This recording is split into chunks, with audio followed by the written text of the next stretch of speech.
रूस यूक्रेन युद्ध के बीच एक सबसे बड़ी खबर। रूस के रक्षा मंत्री का दावा यह है कि उसने बेलारूस को इस्कंदर एम मिसाइल दे दिया है, जो परमाणु हमले करने में सक्षम है। बेलारूस में तैनात हो रहे पुतिन के परमाणु बम को लेकर खतरा और ज्यादा बढ़ गया है, क्योंकि पुतिन कह चुके हैं कि नेटो का विस्तार रूस को किसी भी कीमत पर मंजूर नहीं है। रूस की अपनी घातक मिसाइल इस्कंदर को बेलारूस रवाना करने के दावों के बीच ये माना जा सकता है कि अब विश्व युद्ध संभव है।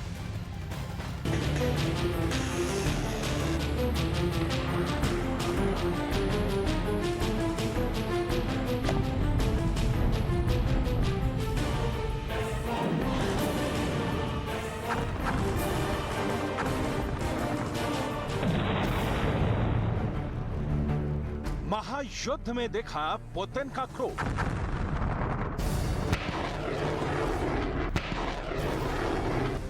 परमाणु मिसाइल से अब आखिरी प्रतिरोध।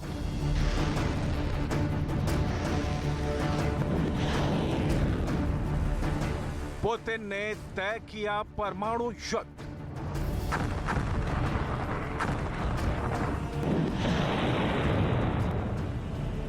रूस के इस्कंदर एम मिसाइल की ये तस्वीरें डराने वाली हैं।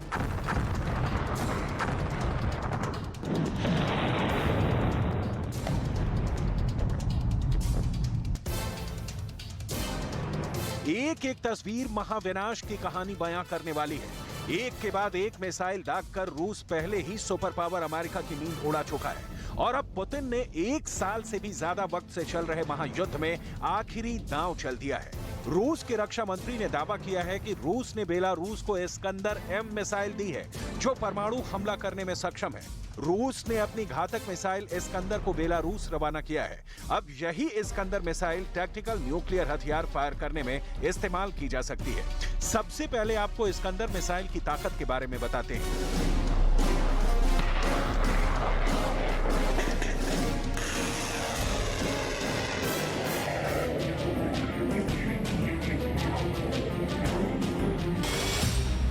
रूस के इस्कंदर मिसाइल सिस्टम में शॉर्ट रेंज की बैलिस्टिक मिसाइलें शामिल हैं। इसकी रेंज 400 से 500 किलोमीटर है। ये मिसाइल 480 से 700 किलोग्राम तक परमाणु और गैर परमाणु वॉरहेड को ले जा सकती है।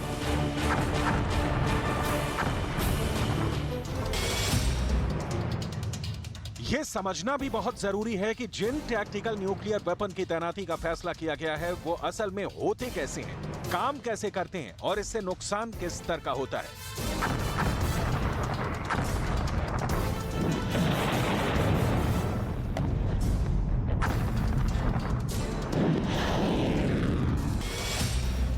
टैक्टिकल न्यूक्लियर वेपन में कम रेंज की मिसाइल, आर्टिलरी शेल्स, जमीन से हवा में मार करने वाली मिसाइल और न्यूक्लियर वॉरहेड वाले टॉर्पीडो जैसे कई हथियार शामिल होते हैं। ये छोटे बम होते हैं जिनकी क्षमता 1 किलोटन से 100 किलोटन की होती है।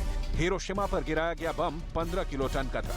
100 किलोटन के बम का असर 8 किलोमीटर तक का होता है।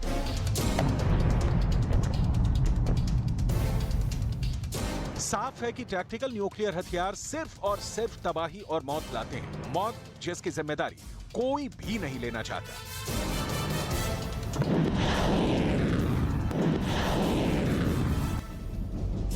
400 से ज्यादा दिन गुजर चुके हैं और अब रूस और यूक्रेन के कई इलाकों में जमा देने वाली सर्दियों के बाद मौसम थोड़ा गर्म होने लगा है और इसी के साथ रूस की ओर से यूक्रेन में हमले बहुत तेज हो चुके हैं। मॉस्को लगातार यूक्रेन पर मिसाइलों की ऐसी बारिश कर रहा है जिससे यूक्रेन के कई शहरों में बार बार ब्लैकआउट हो जाता है। खास तौर पर पावर स्टेशन और इमारतों को निशाना बनाया जा रहा है।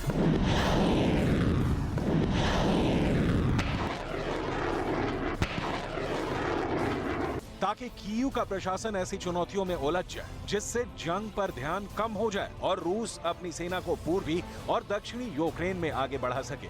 वहीं यूक्रेन लगातार अमेरिका से मिलने वाले हथियारों से रूस को पीछे धकेलने की कोशिश में जुटा है। इस बीच अब पुतिन ने ऐलान कर दिया है कि रूस का सबसे बड़ा दुश्मन अमेरिका है। तो क्या माना जाए कि पुतिन का प्रतिशोध देश को तीसरे विश्व युद्ध के मुहाने पर खड़ा कर देगा?